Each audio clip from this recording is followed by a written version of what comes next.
সাহাবীরা রে, আমি যখন দুনিয়াতে তশরিফানি, পৃথিবীতে আমি আসবো, আমার মায়ের রেহেমে ছিলাম, আমার মায়ের রেহেমে আমি ছিলাম। যখন আমি মায়ের রেহেম থেকে আমি দুনিয়াতে আসবো, আমার আম্মা দেখেছিলেন খারাজা মিনহা নূর, আমার মায়ের ভিতর থেকে নূর মুবারক বের হয়ে যায়। না না, আরো জোরে বলবেন কি আল্লাহু আকবার। এই নূর কি হেদায়েতের নূর না অরিজিনাল নূর? হেদায়েতের নূর না। হেদায়েতের নূর হলো আমাদের কলিজার ভিতরে, কালবের ভিতরে আমরা কালেমা পড়েছি, ঈমান এনেছি, আল্লাহর একত্ববাদ এবং তাওহীদুর রিসালাত, এই যে আল্লাহর দেওয়া শর্তগুলির উপর আমরা ঈমান আনলাম, এগুলি হলো হেদায়েতের নূর। আর অরিজিনাল নূরে হযরত সাইয়্যিদা আমেনা রাদিয়াল্লাহু আনহা বলেন, আমি দেখলাম আমার ভিতর থেকে নূর মুবারক বের হয়ে যায়। আল্লাহর নবী ডাক দিয়ে বলেন, সাহাবীরা রে, শুধু নূর দেখেন নাই আমার আম্মা, ওই নূরের আলোতে সুদূর শাম, তখন এটা এই শাম ছিল এই রোমানদের বিরাট বড় রাজধানী, বিরাট বড় প্রাসাদ এবং তাদের বিরাট বড় সেই গোডাউন ছিল, সেনা ক্যাম্প ছিল, তাদের ক্যান্টনমেন্ট ছিল। হযরতে আমেনা বলতেছেন, আমি দেখলাম কুসুরুর শাম, শামের বিরাট বড় বড় প্রাসাদ ওই নূরের আলোতে প্রকাশ্যভাবে দেখা যাইতেছে।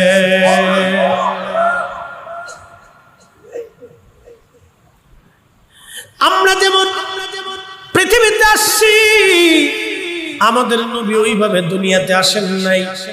খুব মনোযোগ দিবেন। আল্লাহ কোরআনে বললেন, ওবাদা খালকাল ইনসানি মিন তিন, আমি মানব জাতির সৃষ্টির সূচনা করলাম মাটি থেকে। সুম্মা জাআলা নাসলাহু মিন সুলালাতিন মিন মাইন মাহিন, আর এই মানব জাতিকে বংশ বিস্তার করলাম বাবা এবং মায়ের নির্গত ধাবমান পানি থেকে। আমি রব্বুল আলামিন এই মানব জাতির বংশ বিস্তার করলাম, কিন্তু আমাদের বংশের বিস্তার হয়েছে বাবা এবং মায়ের পানির মাধ্যমে। আমার রাসূলের আগমনটা ওইরকম ছিল না। আল্লাহর নবীর চাচা আব্বাস রাদিয়াল্লাহু আনহু তাবুকের যুদ্ধের ময়দানে ৩০,০০০ সাহাবীর সামনে তিনি আমার রাসূলের প্রশংসা গাথা গাইতে যাইয়া হযরত আব্বাস লিখলেন, ইয়া রাসূলুল্লাহ, তুনকালু মিন সালিবিন ইলা রাহিমিন ইযা মাদা আলামু বাদাউতবা। নবীজি, আপনি পৃথিবীতে আসছেন, অন্য ১০ জন মানুষের মতো আপনি পৃথিবীতে আসেন নাই। তুনকালু মিন সালিবিন, সুল থেকে, ইলা রাহিমিন, রহিম হয়ে। আল্লাহু আকবার। সুল এবং রহিম তাও পবিত্র, অপবিত্র না। পবিত্র সুল, পবিত্র রহিম থেকে আল্লাহ রাব্বুল আলামিন আবর্তন বিবর্তন করায়া, যুগের পর যুগ দেখায়া দেখায়া আল্লাহ রাব্বুল আলামিন আপনার বাবা এবং মায়ের মাধ্যমে আল্লাহ আপনাকে আমাদের মাঝে পাঠিয়েছেন। একবার জোরে বলা যাবে কি আল্লাহু আকবার। আমাদের পদ্ধতি মিন সুলালাতিন মিন মাইন মাহিন, আর আল্লাহর নবীর পদ্ধতি ওয়া তাকাল্লুবাকা ফিস সাজিদিন। চিৎকার মেরে জোরে বলেন না মারহাবা। আমাদের জন্মের পদ্ধতি মিন সুলালাতিন মিন মাইন মাহিন, আর আমার নবীজির আগমনের পদ্ধতি হলো ওয়া তাকাল্লুবাকা ফিস সাজিদিন। কোরআনের আয়াত দুটোতে।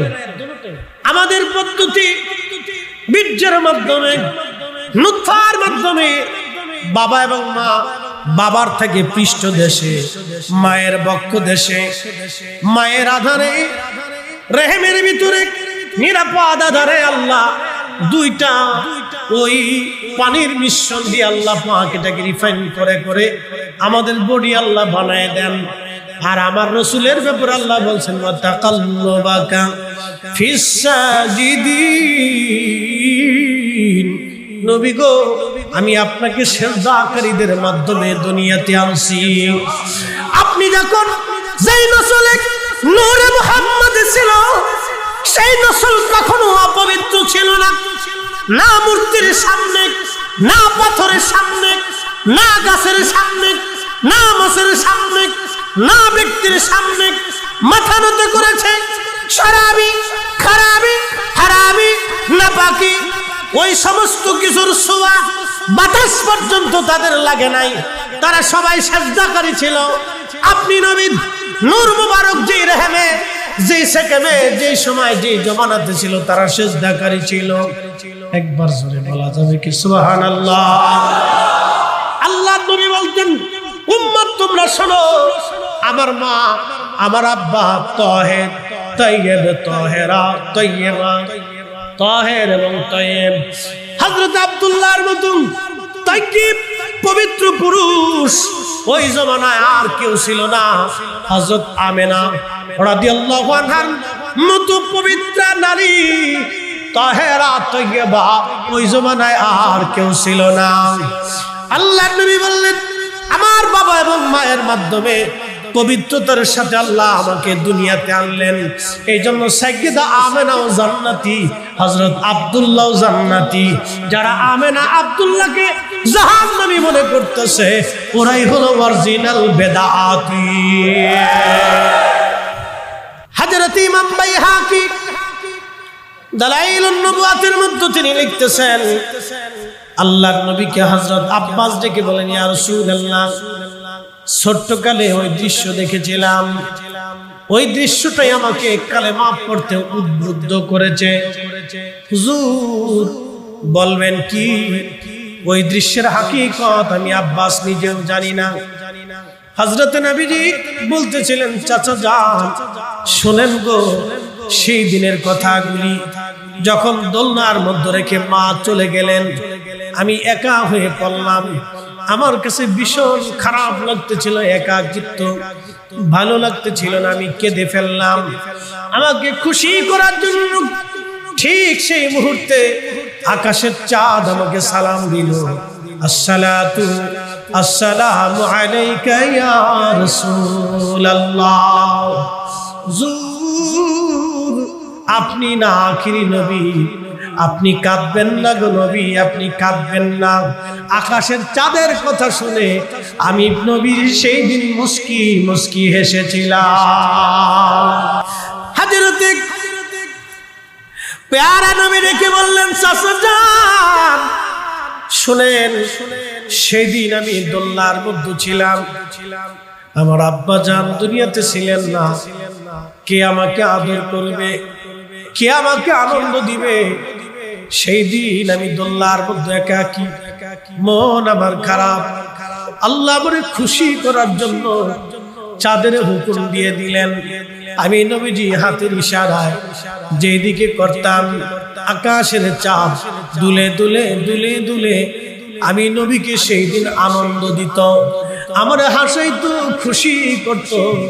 চাঁদ আমার আনন্দ দিত, চাঁদ আমার খুশি করত। আব্বাসকে নবী ডেকে বললেন, চাচা যান, আপনি কি জানেন চাঁদ কোথায় যে ডুবে যায়?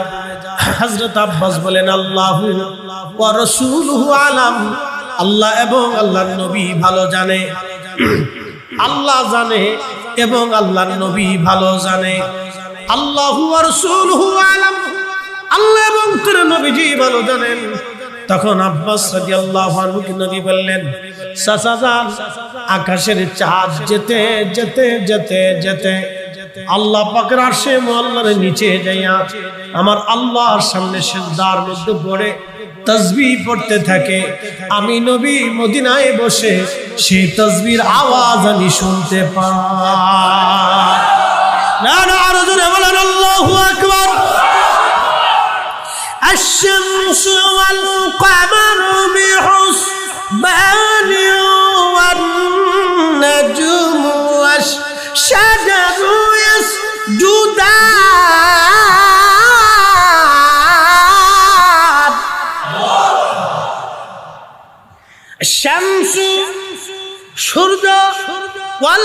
কামারু চাঁদ ওয়ান নাজমু সারা আকাশের নক্ষত্র যেমন করে আপনারা সুন্দর ঝাড়ের বাতি দিয়ে আপনারা সাজাইছেন আজকের মাহফিল, ঝাড়ের বাতিগুলি দেখতে যত সুন্দর, আকাশের নক্ষত্রমালাগুলো এরকম দেখতে সুন্দর।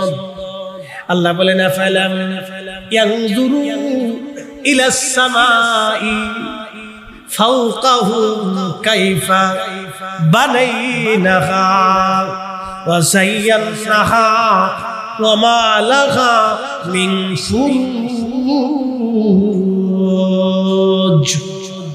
হুজুর উম্মতকে বলেন আকাশের দিকে তাকাইতে।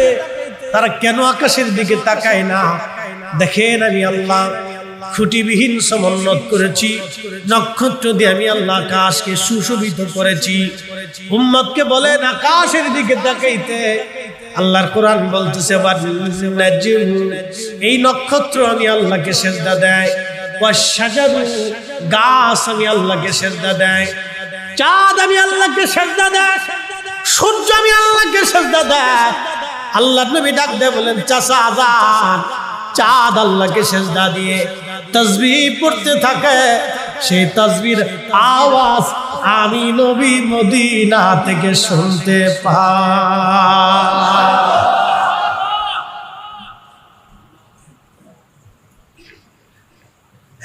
অপর আয়াতে কোরআনে আল্লাহ বলতেছেন আলাম তারা, আপনি কি দেখেন না? সুবহানাল্লাহ। আলাম তারা নবীজি আপনি কি দেখেন না? আন্নাল্লাহ ইয়াসজুদু লাহু মান ফিস সামাওয়াতি ওয়া মান ফিল আরদ। আসমান জগৎ, জমিন জগৎ, ভূমণ্ডল নবমণ্ডল, সাত আসমান সাত জমিনের ভিতরে যা আছে সব আমি আল্লাহকে সেজদা দেয়। না না হয় না, আরো জোরে আর জোরে জোরে জোরে, আরো জোরে।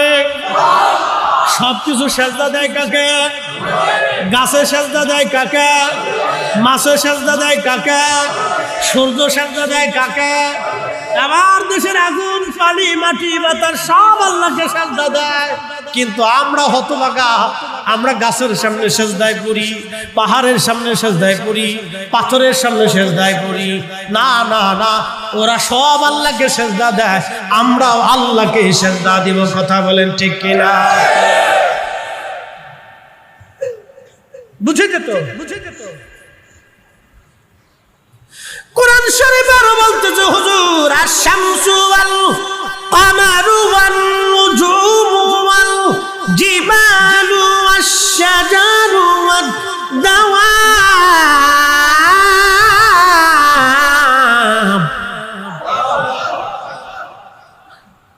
ওয়াদ-দাওয়াব ওয়া কাসীরুম মিনান নাস।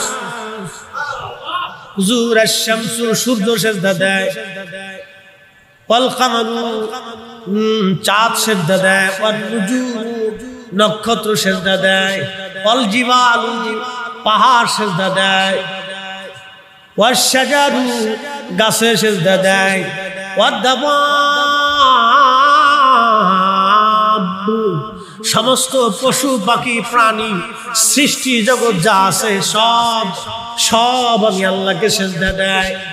যত জীব জানোয়ার কীট পতঙ্গ যা আছে সব আমি আল্লাহকে সেজদা দেই। ওয়া কাসীরুম মিনান নাস, কিছু মানুষ আমি আল্লাহকে সেজদা দেয়, সব মানুষ আল্লাহকে সেজদা দেয় না। ফেরেশতারা দেয়, জিনেরাও দেয়, কিছু মানুষ আল্লাহকে সেজদা দেয়। হুজুর সব কিছু আমি আল্লাহকে সেজদা দেয়। আলাম তারা আপনি কি দেখেন না? নবী বলতেছেন চাচা যান, ওই চাঁদ আল্লাহর আরশে মোল্লার নিচে দেয় সেজদা দেয়। ওই চাঁদের সেজদার তাসবিহর আওয়াজ আমি নবী নিজে কানে মদিনায় বসে বসে শুনতে পাই। একবার জোরে বলবেন আল্লাহু আকবার। বিশ্ববিখ্যাত মহিষী নারী, বড়ই ভাগ্যবান একজন নারী। ও নারী সমাজ আপনারা শুনে নেন, আল্লামা ইমাম মোল্লা আলী কারি মক্কি রাহিমাহুল্লাহ আল মাওরিদুর রাবি ফি মাউলিদিন নবী সাল্লাল্লাহু আলাইহি ওয়াসাল্লাম, এই কিতাবের মধ্যে তিনি লেখেন উনি আজ থেকে 450 বছর আগে ইমামুল হারামাইন শরীফাইন ছিলেন। দুই হারামের ইমাম ছিলেন, বিশ্ববিখ্যাত মুহাদ্দিস ওই জামানার।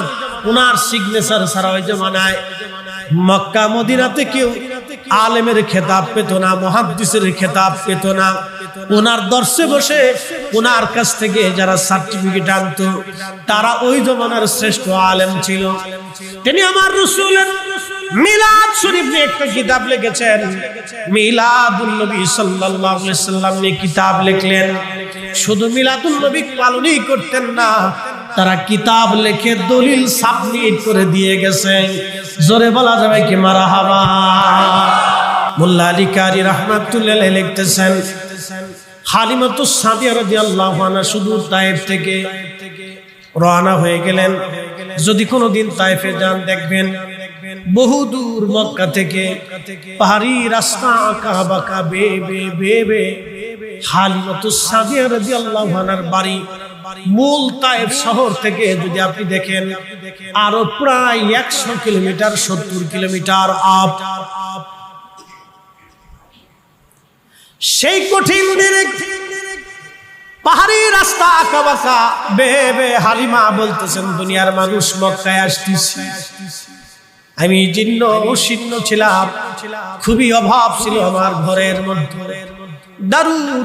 দারুণ অভাব আমার ঘরের মধ্যে, দারুণ অভাব ঘরের মধ্যে, খাবারের অভাবে আমি হালিমা নিজেও ক্লান্ত ছিলাম। আমার ছোট্ট কলিজার একটা বাচ্চা ছিল, ভালো মতো দুধ পেত না। আমার উট দুম্বা গাধাগুলি দুর্বল ছিল, আমার স্বামীও দুর্বল হয়ে গেলেন। এক বেলা খাইতাম, দুবেলা না খেয়ে থাকতাম। কঠিন দিন চলতেছিল। স্বামী পরামর্শ করলো, আলিমারে চলো মক্কায় যে একটা বাচ্চা নিয়ে আসি, কিছু পয়সা করি পাবো, দিন ভালোই চলবে। ধাত্রীমা হওয়ার জন্য আমি রওনা হয়ে গেলাম। সুদূর পথ আমার একটা উট ছিল, এই মাদি উট অর্থাৎ নারী উট। এই বাচ্চাওয়ালা উট নিয়ে রওনা করলাম। একটা গাধা ছিল, এই গাধাটা ছিল খুবই দুর্বল, ক্ষীণ এবং হীন। আমি নিজেও দুর্বল। দুনিয়ার মানুষে আমার সন্তান, আমার ছোট্ট মেয়েটাকে নিয়ে, কোলের বাচ্চা ছেলেটাকে নিয়ে, স্বামীকে নিয়ে রওনা হয়ে গেলাম সুদূর মক্কার পানে। পাহাড়ি আঁকা বাঁকা রাস্তা দিয়ে চলতে লাগলাম। তায়েফ থেকে আরো নারীরা মক্কায় আসতেছিল বাচ্চা নেওয়ার জন্য। তাদের উট ছিল সবল, গাধাও ছিল সবল, তাদের বাহন ছিল শক্তিশালী, তারা সবাই ধনাঢ্য ছিল। চলে আসছে আমার আগে। আমি মক্কায় ঢুকার 3 দিন আগে এসে তারা বাচ্চা কাচ্চা নিয়ে, আমি ঢুকার 3 দিন আগে তারা রওনা হয়ে চলে গেল। তারা যখন পথের মধ্য দিয়ে যায় তখন আমি আসি। আসার পরে মক্কায় ঢুকলাম। ঢুকার পরে শুনি কারো বাড়ি কোনো বাচ্চা নাই, কোনো সন্তান, কারো বাড়ি নবজাতক নাই। শুধু একজনের বাড়ি নবজাতক আছে, তার নাম আব্দুল্লাহ, কিন্তু ইন্তেকাল করেছেন। মা আমিনা বড়ই অভাবী। দাদা আব্দুল মুত্তালিব কোন রকম দেখাশোনা করেন তিনি। আহা, কোন রকম দিন চলে তাদের সংসার। যদি এই বাচ্চা না নিয়ে যায়, বিনিময়ে আমরা কিছুই পাবো না। একে তো আমরা দুর্বল, আমরা অভাবের মধ্যে পড়ে গেছি। এই বাচ্চা যদি নিয়ে যায়, কিছুই বিনিময়ে পাবো না। চিন্তা করে স্বামীরে ডাক দিয়ে বললাম, স্বামীরে আমার একবারে বৃথা, চলো ফেরত চলে যায়। স্বামী ডেকে বলতেছে, হালিমা রে শোনো, সন্তানবিহীন আমরা তায়েফে ফিরে চলে যাব, ঠিক আছে, কিন্তু একটা বাচ্চাই তো মক্কায় আছে, আর কারো বাচ্চা মক্কায় নাই রে। হালিমা চলো একটা বারের জন্য বাচ্চাটার চেহারাটা দেখে আসি, দেখতে কেমন দেখা যায়। দেখে আসি রে হালিমা, দেখতে কেমন। তাকদীর, ভাগ্য, নবীকে ভালোবাসা ভাগ্য। এই জমিনে রসুলের জন্য কেউ জীবন দিল, আবার কেউ নবীরে গালি দিল, ঠিক কিনা? এই জীবনে রসুলকে কেউ গালি দিল, কেউ নবীর জন্য জীবন দিল, এটা ভাগ্য, তাকদীর, বিরাট বড় তাকদীর, বিরাট বড় তাকদীর, বিরাট বড় তাকদীর। হযরত হালিমা বললেন, স্বামী তাহলে চলেন একটা বার দেখে আসি। হালিমাতুস সাদিয়া বলতেছেন, দুনিয়ার মানুষ, ধীরে ধীরে গেলাম জাবালে আবু কুবাইস পাহাড় পাদদেশে, আল্লাহর নবীর বেলাদতের ভাত, তারই বাম দিকে যদি যান আবু জাহেলের সেই বাড়ি, বর্তমানে ল্যাট্রিন বানানো হয়েছে। আবু জাহেলের বাড়িতে ল্যাট্রিন বানানোর বুদ্ধি দিয়েছিল বাংলাদেশি একজন ইঞ্জিনিয়ার, জোরে কন্যা মারহাবা।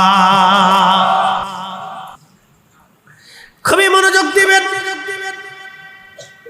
আল্লাহর নবীর বেলাদতের যখন ওখানে হালিমাতুস সাদিয়া গেলেন, তিনি বলতেছেন, আমি গেলাম দোলনার মধ্যে, আল্লাহর নবীকে ঘুম পাড়িয়ে রাখা হয়েছিল। হযরত আমিনার গৃহে গেলাম, দোলনার ভিতরে আল্লাহর হাবিবকে দোলনার ভিতরে রেখে দেওয়া হয়েছে। হযরত সাইয়্যিদা হালিমাতুস সাদিয়া রাদিয়াল্লাহু আনহা বললেন, দুনিয়ার মানুষ, আমি যখন দোলনার পাশে দিয়ে চেহারা মুবারকের দিকে তাকাইলাম, আমি হালিমা অবাক হয়েছি। পৃথিবীতে মানুষ এত সুন্দর হতে পারে, মানুষ এত সুন্দর হতে পারে, এত সুন্দর হতে পারে আমার জানা ছিল না। নবীজি বলতেন, আনা মালিহুন ওয়া আখি ইউসুফু সাবিহান, আমি লাল সুন্দর, আমার ভাই ইউসুফ ছিলেন সাদা সুন্দর। আমি লাল সুন্দর, আমার ভাই ইউসুফ হলো সাদা সুন্দর। আল্লাহর কুরআন বলতেছে, আল্লাহর কুরআন বলতেছে, আল্লাহ পাক বলতেছেন, আমি মানুষকে সৃষ্টি করেছি ফি আহসানি তাকওয়িম, সুন্দর অবয়ব দিয়ে, সৌন্দর্য দিয়ে মানুষকে সৃষ্টি করেছি। কিন্তু এই মানুষের মধ্যে সর্বশ্রেষ্ঠ মানুষ তিনি আমার আপনার নবী, এত সুন্দর। হযরত হালিমা বলতেছেন, একটা নজরে দেখার পরে স্বামীরে বললাম, স্বামী আমি পয়সা করি লাগবে না, আমি এই বাচ্চা ছাড়া তায়েফে ফিরে যেতে পারবো না।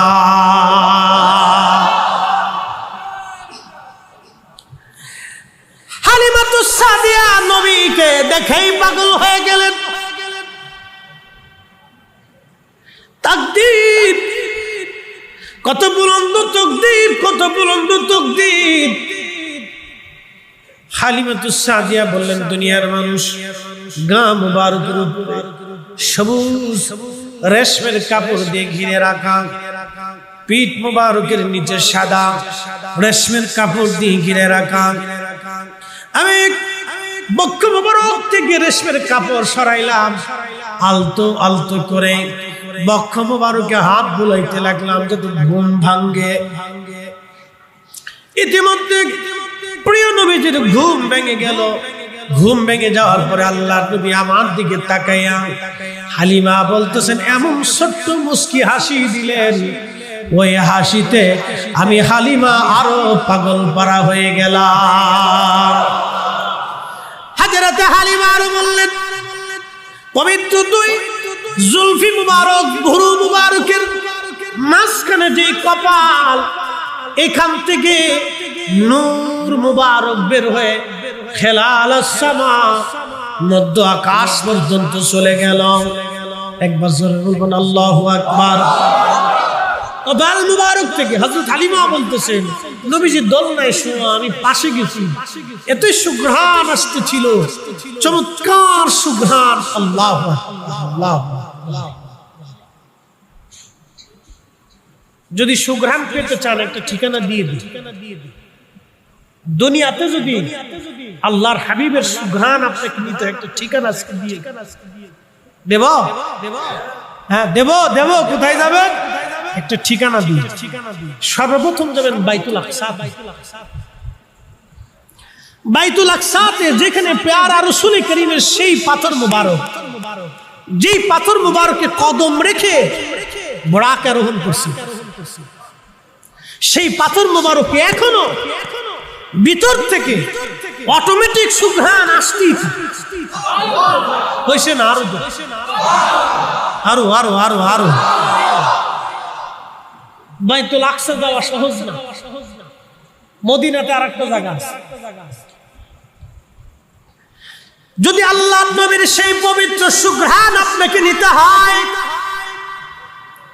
1450 বছর পরেও সেই পাথরের সুঘ্রাণ আর একটা জায়গায় আপনি সুঘ্রাণ পাবেন, সেটা উহুদের সেই পাহাড়ের ফাঁকা জায়গা, যেখানে আল্লাহ নবী আহত হয়ে যাওয়ার পরে, দন্ত মুবারক শহীদ হয়ে যাওয়ার পরে তিনাকে ফেরেশতারা এবং সাহাবায়ে কেরাম নিয়ে উহুদ পাহাড়ের ফাঁকা জায়গাতে যেখানে বিশ্রাম করেছিলেন, সারা রাত সেবা করা হয়েছিল নবীজিকে ওইখানে। আল্লাহি বিল্লাহি তাল্লাহি আমি একা না, 4-5 জন আলেম এই বছর হজে মদিনাতুল মুনাওয়ারা শেষ, একবারে শেষ জিয়ারাত শেষে আমার শুধু বারবার মন চাইতেছিল আমি ওইখানে যাব। মুনাজ্জিমকে বললাম দয়া করে আমাকে নিয়ে চলেন, তা বললাম রাত্রিবেলা যাব, দিনে তো বহুবার গিয়েছি, আজকে রাত্রিবেলা যাব, চলেন ওইখানে বসে একটু দোয়া করব। আমরা 4-5 জন আলেম সুন্নি উলামায়ে কেরাম মুনাজ্জিমকে নিয়ে গেলাম, যিনি আমাদের সাথে হজের মুআল্লিম ছিলেন, হজ তিনি করিয়েছেন, তিনার সাথে গেলাম। আল্লাহর কসম, এই মিলাদুন নবীর মাহফিলে বসে বলতেছি, শুধু আমি একা না, ওইখানে যাওয়ার সঙ্গে সঙ্গে বাতাস থেকে রাত্রিবেলা সেই সুঘ্রাণ আসতেছিল। মুনাজ্জিম বললেন, হুজুর ফরিদি সাহেব, এই সুঘ্রাণটা আমি বাইতুল আকসার পাথরে পেয়েছিলাম, আজকে এইখানে আমি পাইতেছি।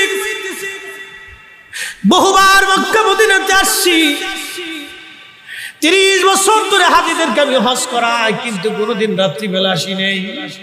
আজকে আপনার তাড়নায় রাত্রিবেলা সেইখানে সেই সুঘ্রাণ পাচ্ছি। ওখানে সিমেন্ট দিয়ে লাগানো আছে, ছবিতে দেখবেন ছোট্ট জানালা কাটা আছে। চিন্তা করলাম একটু জানালার ভিতরে মাথা দিয়ে ভিতরে ঢুকে দেখি ভিতরে কেমন সুঘ্রাণ হয়, বাতাস থেকে তো সুঘ্রাণ আসতেছে। সেই ফাঁকার ভিতরে পাথর চেপে মাথা ঢুকাই, আমরা প্রত্যেকেই মাথা ঢুকাইলাম, প্রত্যেকে মাথা ঢুকাইয়া যখন ভিতরে নাক নিলাম, মুখ নিলাম, মাথা নিলাম, এতই সুন্দর সুঘ্রাণ আসতেছিল, পৃথিবীর কোন আতরে এই সুঘ্রাণ আপনি পাবেন না। 1450 বছর আগে আমার রাসূল বাসার কারণে সেই জান্নাতের সুঘ্রাণ 1450 বছর পরে এখনো আসতে থাকে, রাত্রিবেলা বন্ধ হয় না। চিৎকার মেরে জোরে বলবেন আল্লাহু আকবার। আমি এশা পড়েছি, নফল করেছি, মিলাদ করেছি, দোয়া করেছি, রুনাজারি করেছি, বহু সময় এখানে বসে ইবাদত করেছি। মুহতারাম, সবকিছু খালি দলিল দলিল, আল্লাহ রসুলের সব বিষয়ে বেদাত বেদাত বলেন না, এগুলো আপনার সারা তকদির নষ্ট হয়ে যাবে। সব কাজে নবীর, সব কাজে খালি বেদাত বেদাত বলবেন না, তকদির নষ্ট হবে। রসুল কারীম একবার অসন্তুষ্ট হয়ে গেলে 1000 কোটি বছর ইবাদত নস্যাৎ হবে, আপনার জিন্দেগীর মুহাদ্দিসগিরি শেষ হবে, হাদিস পড়া শেষ হবে, তাহাজ্জুদ শেষ হবে, ঈমান ইয়াকিন আপনাকে জান্নাতে নিতে পারবে না। রসুলের সব কাজে শুধু বেদাত বেদাত বলবেন না।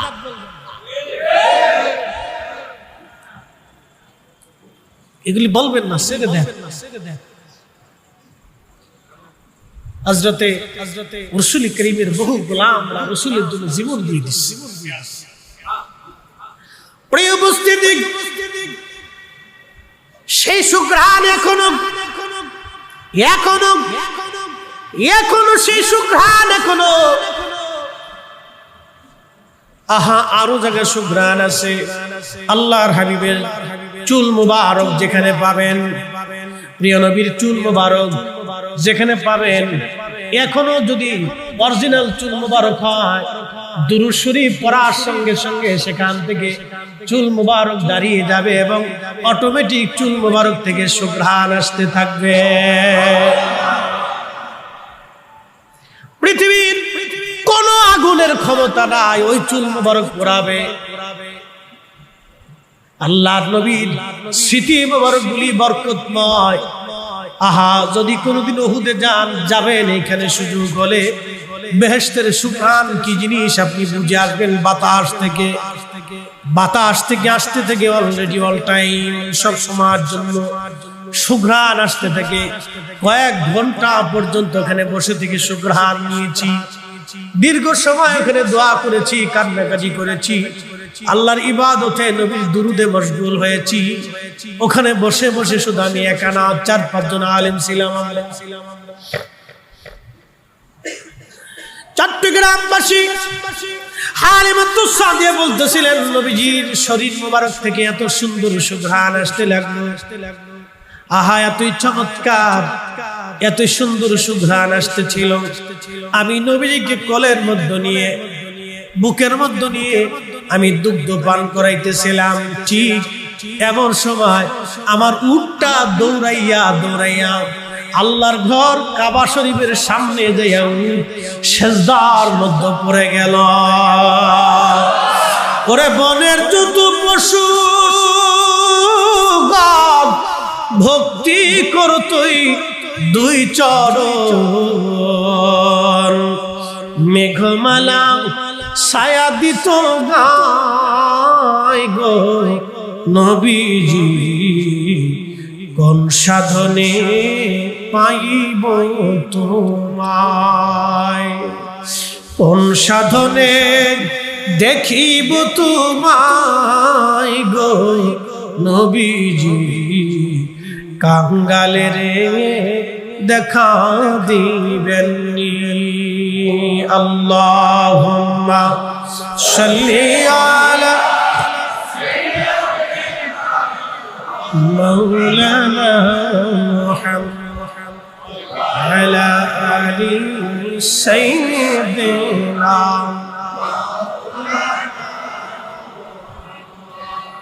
হযরত হালিমা বললেন, উট ধরে এনে আমার স্বামী দুধ দহন করতে নিয়ে গেলেন। এক কাতরা দুধ হতো না, উটের পাতিল ভরে স্বামী দুধ দহন করে নিয়ে আসলেন। সে ডাক দিয়ে বলেন, হালিমা রে, কেমন বাচ্চা তুমি কোলে আনছো, আজকে আমার উটের ওলান ভর্তি দুধ এসে গেল, কেমন রজনী আজকে পালাম, এত শান্তি কোথাও নাই রে হালিমা। হালিমা রে, এই বাচ্চা পয়সা দিক বা না দিক, এই শিশু ছাড়া আমরা তায়েফে ফিরে যাব না। হযরত হালিমা বললেন, বিদায় নিব আমি আমার দুর্বল গাধার পিঠে চললাম। গাধাটা সবল হয়ে গেল, আমি হীন দুর্বল ছিলাম, আমি সবল হয়ে গেলাম। আল্লাহর কুদরতে আমি সতেজ হয়ে গেলাম। আল্লাহর নবীকে কোলের মধ্যে নিয়ে গাধার উপরে আমি বসেছিলাম। সাইয়্যিদা আমিনা রাদিয়াল্লাহু আনহা তিনি আসছেন সন্তানকে বিদায় দেওয়ার জন্য। আমার উটটা আবার দৌড়াইয়া কাবা শরীফের সামনে যায় সিজদায় পড়ে গেল। আমার উট বারবার দৌড়াইয়া কাবা ঘরের সামনে সিজদায় পড়ে যেতে লাগলো। আমি সন্তান নিয়ে, শিশু নবীকে নিয়ে আমি দাঁড়িয়ে আছি। খুব মনোযোগ দিবেন। আহা, আল্লাহর নবী দুনিয়াতে আসবেন, আল্লাহর হাবিব দুনিয়াতে আসবেন। আমি নবীজির জীবনীর শৈশবকাল আসার আগে ছোট্ট করে একটু আলোচনা তুলে ধরতেছি, মনোযোগ দিবেন। নবীজি দুনিয়াতে আসবেন, আল্লাহ তার হাবিবকে পৃথিবীতে পাঠাবেন। কখন পাঠাইলেন? যখন পৃথিবী অন্ধকারে নিমজ্জিত হলো, প্রিয় নবীজিকে দুনিয়াতে পাঠাবেন। কোরআন বলতেছে, ওমা আরসালনাকা, নবী গো আপনাকে পাঠাইছি ইল্লা, শুধুমাত্র এই জন্য, শুধু এই কারণে, শুধুমাত্র এই জন্য, রাহমাতাল লিল আলামিন, সমস্ত জগতের রহমত বানাইয়া আপনি নবীকে দুনিয়ার মধ্যে আমি আল্লাহ পাঠিয়েছি। চিৎকার মেরে জোরে বলেন আল্লাহু আকবার। এই জন্য আল্লাহর নবীকে কেন্দ্র করে যতগুলি অনুষ্ঠান হয় সবই বরকতময়, রহমতময়। এই জন্য নবীর মিলাদের মজলিস রহমতময়। আল্লামা ইমাম জালালউদ্দিন আস-সুয়ুতি আল-ওয়াসিল ফি শারহ আশ-শামাইলের মধ্যে তিনি লিখেছেন, যেই ঘরে, যেই বাড়ি, যেই মহল্লায় আমার নবীর মিলাদের অনুষ্ঠান হয়, ওই বাড়ি, ওই ঘর, ওই মহল্লায় 1 বছর পর্যন্ত আমার নবী রাহমাতুল লিল আলামিনের কারণে আল্লাহ রহমত নাজিল করতে থাকে। খুব মনোযোগ। আল্লাহর নবী পবিত্র মিম্বার শরীফে বসা প্রিয় নবী সাহাবায়ে কেরাম নিয়ে ওয়াজ করতেছিলেন। আচ্ছা, আপনাদেরকে বলি, জবাব দিবেন। এখন যদি আমি ওয়াজ করার সময় বলি আমার আব্বা এটা, আমি এটা হুজুর, আমি বড় হুজুর, আমি এত নামাজ পড়ি, আমি এত রোজা করি, আমি তাহাজ্জুদ করি, আমার বউ পড়ে, আমার হুলাই পড়ে, আমার জন্মের সময় এটা হয়েছিল, আমার বাবা এটা দেখছিল, আমার মা এটা ছিল, আপনারা কি ওয়াজ শুনবেন? আপনারা কেমন হুজুর আনছি কোরআন সুন্নাহর কথা শোনার জন্য, হুজুর দেখি নিজের তেল নিজে মারতেছে, ঠিক কিনা? কিন্তু আমার নবী খোদার ঘর মসজিদে নববী পৃথিবীর দামি মসজিদের মধ্যে অন্যতম মসজিদ, যেই মিম্বরে বসে রহমতের নবী ভাষণ দেয়, পৃথিবীর শ্রেষ্ঠ মিম্বর। ওই মিম্বরে বসে নবী বলতেছিলেন, সাহাবীরা রে, আমার ফজিলত তোমরা শোনো, আমার মর্যাদা তোমরা শোনো। দা ইব্রাহিম খলিলুল্লাহ আলাইহিস সালাতু ওয়াস সালাম, আমি ইব্রাহিম আলাইহিস সালামের দোয়া, আল্লাহর পয়গম্বর হযরত ইব্রাহিম দোয়া করার সময় বলতেন, রব্বুল আলামিন আপনি দয়া করে আমার নসলে, আমার বংশে, আমার নসলে, আমার বংশে আপনি আখিরি নবী পাঠাবেন। তার মানে ইব্রাহিম জানতেন আমার নসলে যদি আখিরি নবী যায় তাহলে আমার বংশের দাম বাড়বে। কি কথা কন না কা? ইব্রাহিম আলাইহিস সালাম জানতেন আমার নসলে যদি আখিরি নবী যায় তাহলে আমার বংশের দাম বাড়বে। এই জন্য আল্লাহর নবী দুরুদে ইব্রাহিম, যেটা আমরা সাধারণত বলি, এই দুরুদে ইব্রাহিমের মধ্যে নবীজি নিজের নামের সাথে ইব্রাহিম আলাইহিস সালামের নাম দিয়ে আমাদের জন্য আল্লাহর নবী বাধ্য করে দিয়ে গেলেন, তোমরা আমার মিল্লাতের বাবা ইব্রাহিমের উপরে তোমরাও দুরুদ সালাম পাঠাইও। একবার জোরে বলেন না মারহাবা। আরবিতে একটা প্রবাদ আছে, শারফুল মাকিনা ওয়া শারফুল মাকান, শারফুল মাকানে ওয়া শারফুল মাকিন। কিছু জায়গার কারণে মানুষের দাম বাড়ে, কিছু মানুষের কারণে জায়গার দাম বাড়ে। ইব্রাহিম আলাইহিস সালাম জানতেন আল্লাহ আমার নসলে আপনি আখিরি নবী পাঠাই দিয়েন, আল্লাহ আমার বংশে আপনি আখিরি নবী দিয়েন, আল্লাহ আপনি আমার বংশে আখিরি নবী পাঠায়েন। নবী তার নসলে আসবে, এই জন্য ইব্রাহিম আলাইহিস সালামের সম্মান আল্লাহ বাড়াই দিবেন, বংশের উজ্জ্বলতা আসবে, বংশের দাম বেড়ে যাবে। সেই জন্য আল্লাহর খলিল ইব্রাহিম আলাইহিস সালাম দোয়া করতেন। চিন্তা করেন তো নবীরা কত সূক্ষ্মদর্শী ছিলেন, এই নবী পাওয়ার জন্য তাদের কত আকুতি মিনতি ছিল। আর আমরা এই নবীর উম্মত হওয়ার পরেও নবীর দাম আমরা বুঝতে পারলাম না, নবীর শান আমরা দিতে জানলাম না। নবীর শানের প্রশংসা করলে অনেকের মুখ কালো হয়ে যায়, মন বেজার হয়ে যায়, শরীরে চুলকানি লেগে যায়। বাজান চুলকানি দুনিয়াতে যতই লাগুক না কেন, মেহেশরের মাঠে নবী ছাড়া উপায় না। নবীজি বলতেছিলেন, সাহাবীরা রে, ওয়া বাশারাতু ঈসা রুহুল্লাহ, আমি হলাম ঈসা আলাইহিস সালাতু ওয়াস সালামের সুসংবাদ। হযরত ঈসা রুহুল্লাহ যেইখানে ওয়াজ করতেন সেইখানে নিজের কালেমার দাওয়াত দেওয়ার সঙ্গে সঙ্গে আমার আখিরি নবীর কালেমার দাওয়াত দিয়ে গেছে।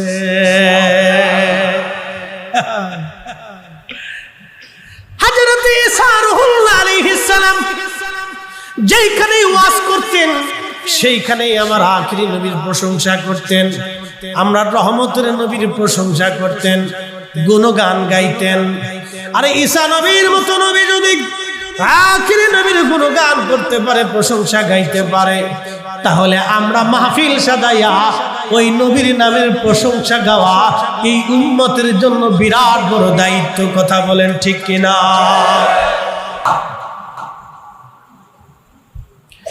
এই জন্য আল্লামা ইকবাল লিখছেন, কে ওয়াফা তূনে মুহাম্মদ সে তু হাম তেরে হে, ये जांच ही किया लौह कलम तेरे হে। বাংলার কবি কাজী নজরুল ইসলাম কত চমৎকার তিনি লিখেছিলেন এইভাবে, আল্লাহকে যে পাইতে চায় হযরতকে ভালোবেসে, আরশ কুরসি লৌহ কলম না চাহিতেই পেয়েছে সে। সালাতুন ইয়া রাসূলুল্লাহ আলাইকুম, সালাতুন ইয়া রাসূলুল্লাহ আলাইকুম সালামুন ইয়া। কাজী নজরুল কত চমৎকার তিনি আরো লিখেছিলেন এইভাবে, তৌহিদেরই মুর্শিদ আমার মুহাম্মাদের নাম, মুর্শিদ মুহাম্মাদের নাম, তৌহিদেরই মুর্শিদ আমার মুহাম্মাদের নাম, মুর্শিদ মুহাম্মাদের নাম। ওই নাম জপলে বুঝতে পারি, ওই নাম জপলে বুঝতে পারি খোদারি কালাম, মুর্শিদ মুহাম্মাদের নাম, মুর্শিদ মুহাম্মাদের নাম। প্রিয় উপস্থিতি, কবি মনোযোগের সাথে শুনবেন। সেদিন আমেনা ডাক দিয়ে বলতেছিল হালিমারে, শোনো শোনো হালিমা, তুমি তাকে নিয়ে যাচ্ছ রে হালিমা, আমি আমার এই সন্তানকে যেদিন আমার ভিতর থেকে আল্লাহ তাকে দুনিয়াতে আনছেন, একটা কথা মনে রাখবেন, আল্লাহ আমাদেরকে মায়ের একটা বিশেষ রাস্তা দিয়ে দুনিয়াতে আনছেন, কিন্তু আমার নবীকে আল্লাহ ওই রাস্তা দিয়ে দুনিয়াতে আনেন নাই। আল্লাহ তার হাবিবের মা জননীর পার্শ্ব দেশ থেকে অপারেশন করে আমার আল্লাহ পবিত্রতার সাথে আমার নবীকে দুনিয়াতে নিয়ে আসছেন। একবার জোরে বলবেন কি মারহাবা।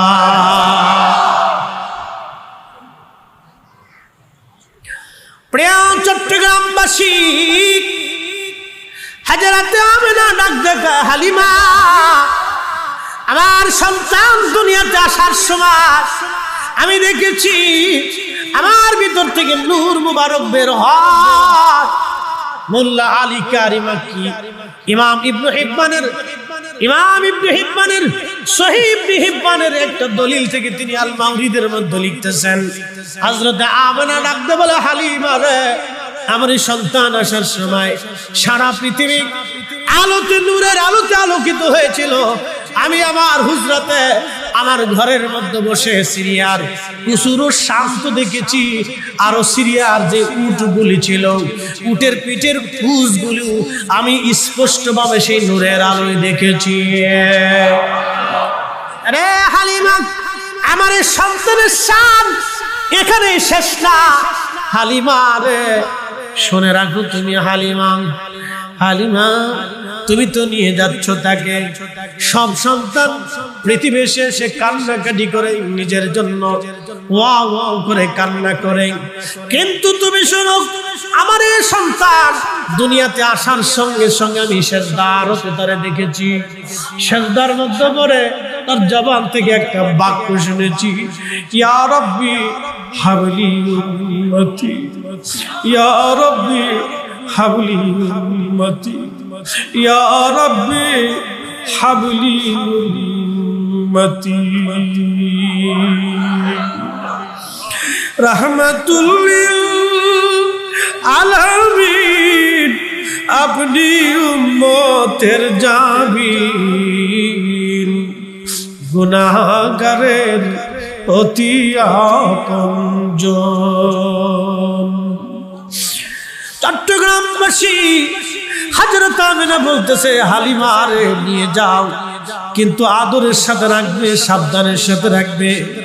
শুনে রাখো, আমার এই সন্তান জগৎ জোড়া তার নাম হবে। সৃষ্টির এমন কোন জায়গা নাই যে জায়গা আমার সন্তানের নাম না পৌঁছাবে রে হালিমা। শোনো, আমার সন্তান আখিরি নবী হবে,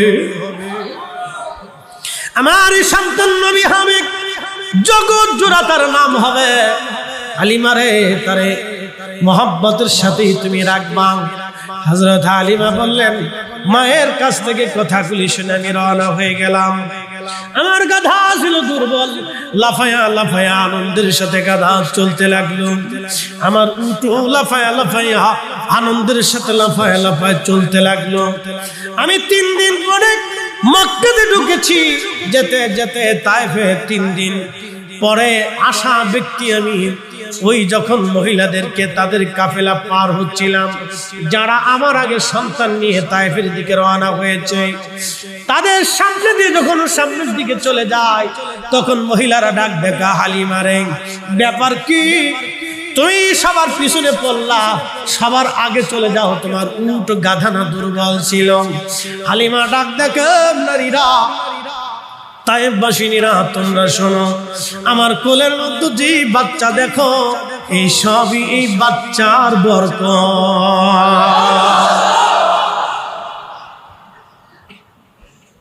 শোনেন, আল্লাহ রাসূলকে পাইয়া পশু পাখিরা আনন্দে আত্মহারা হয়ে গেছে। নবী পাইয়া আপনারা যে খুশিতে সাজাইছেন, এটা কোন রকম হক আদায় করা, কি কথা ঠিক কিনা? কোন রকম হক আদায় করা আমরা সেই তুলনায় কিছু করতে পারি নাই। এই যে মাহফিলে বসে গেছি, আল্লাহর হাবিবের কথা শুনতেছি, ধরেন যারা আমাদের বিরোধিতা করেন, আমার ওই ভাইদেরকে বলি, বিরোধিতা হতে পারে, তাদের বাক স্বাধীনতা আছে, কিন্তু বলি, ধরেন আপনি ঈদে মিলাদুন নবীর মাহফিল সারা বাংলাদেশ থেকে বন্ধ করে দিচ্ছেন, ধরেন বন্ধ করে দিলেন, তো বন্ধ করে দেওয়ার পরে লাভ কার হচ্ছে? শয়তানের লাভ হয়েছে। কারণ এই বাংলাদেশে বর্তমান সিচুয়েশনে এই মাসে হাজার হাজার মাহফিল হবে, কথা ঠিক কিনা?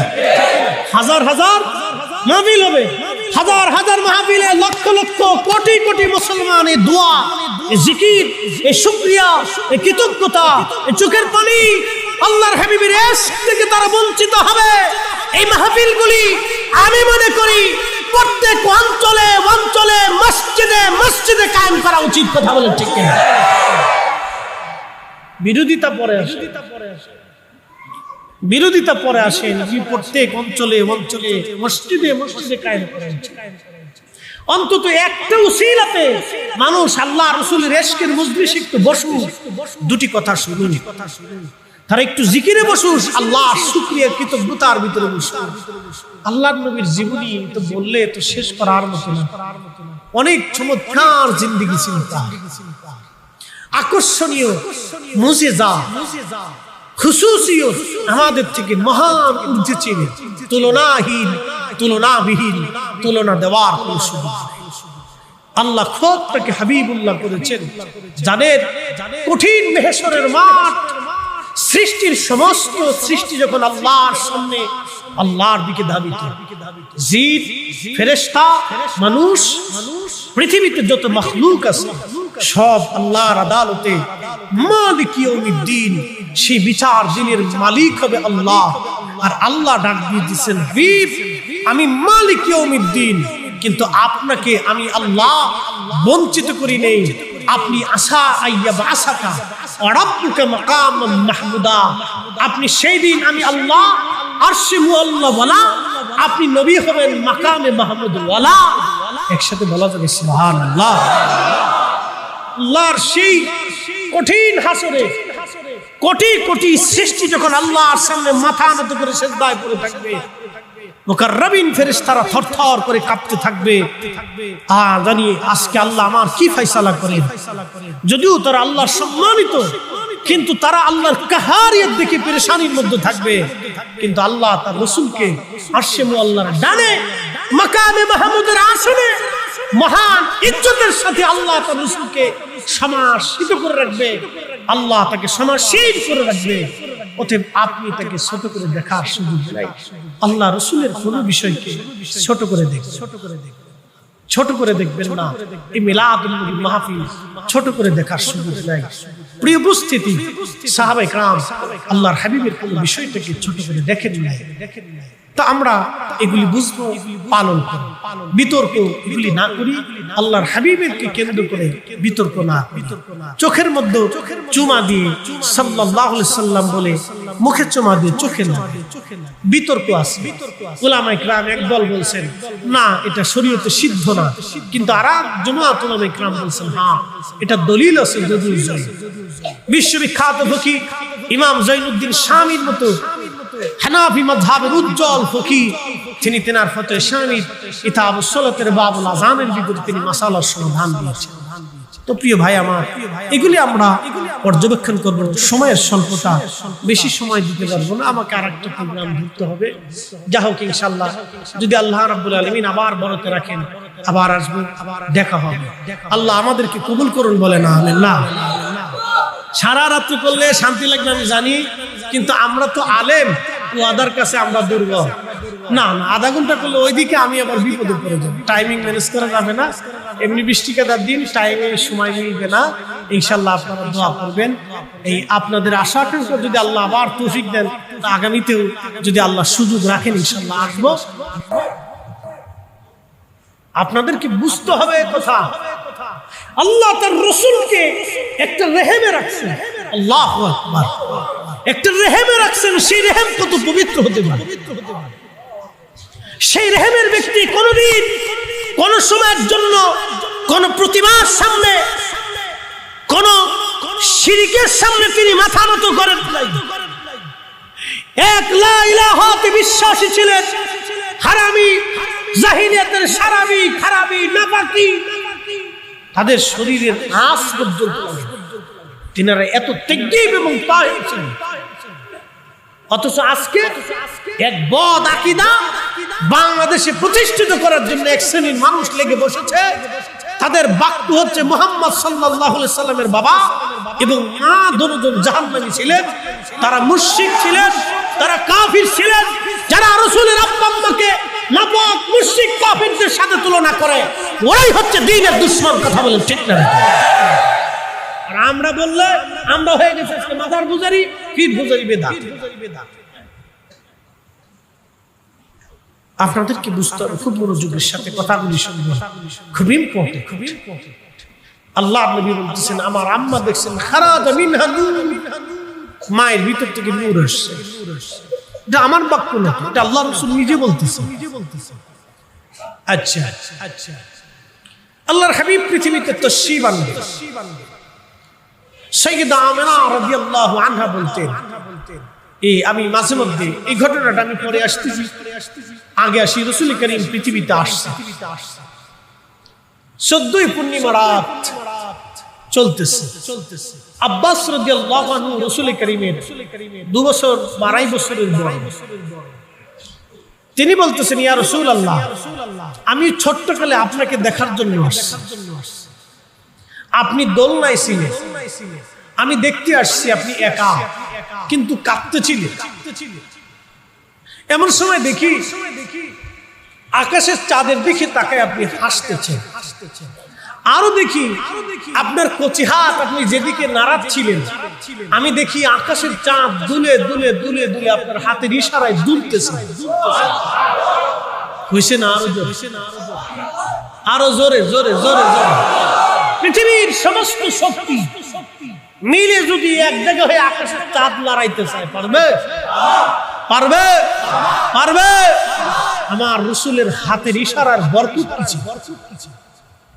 আপনাদেরকে সূক্ষ্মভাবে বুঝতে হবে, বিতর্ক আলাদা জিনিস। আপনি আমি বিতর্ক করতে পারি, কিন্তু এটা বিতর্কের মহা উদ্বেগ।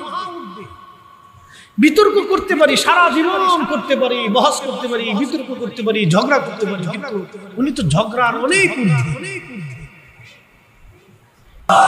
ত্রিভুবনের প্রিয় মুহাম্মদ, ত্রিভুবনের প্রিয় মুহাম্মদ এলো রে দুনিয়ায়।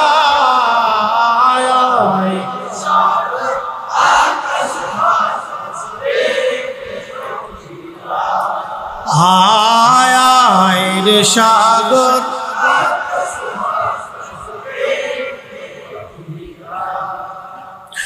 ধুলির ধরা বেহেশত আজ জয় করিল দিল রে লাজ। আজ কি খুশির ঢল নেমেছে ধূসর সাহারায় রে সাগর আকাশ বাতাস। আয় আয় রে সাগর আকাশ বাতাস। এখন কেউ বিরোধিতা করলে ওটা আমরা মানতে পারবো না। বিরোধিতা করবে, বিরোধী তো সব জায়গায় থাকবে। আমলিগ আছে, বিএনপি আছে, জাতীয় পার্টি আছে, কত দল বাংলাদেশের রাজনৈতিক বিরোধী দল, এই দল সেই দল, নানান দল আছে। তো ইসলামের ভিতরে এরকম নানান দল আছে। বিরোধী দল থাকবে, তারা তাদের আপত্তি উত্থাপন করবে, তারা যুক্তি প্রদর্শন করবে, তারা যুক্তি দিলেই যে মেনে যাবো তা কিন্তু না। কারণ আমাদের তো সিএস, আরএস, বিএস, এসএমএস যত দলিল পত্র একেবারে প্রথম থেকে শেষ পর্যন্ত 1450 বছরের সেই দলিল পত্র আমরা আছে। এখন কেউ না মানলে আমাদের করার কিছু নাই। আমরা সুন্নিরা আজীবন আমার দলিল, আমার মজবুত দলিল একবারে 1450 বছরের এই CS, BS, RS, BS, SMS যা আছে সব এক নামে কমপ্লিট করা আছে। অতএব ওইগুলি আমাদের কোনো চিন্তার কারণ।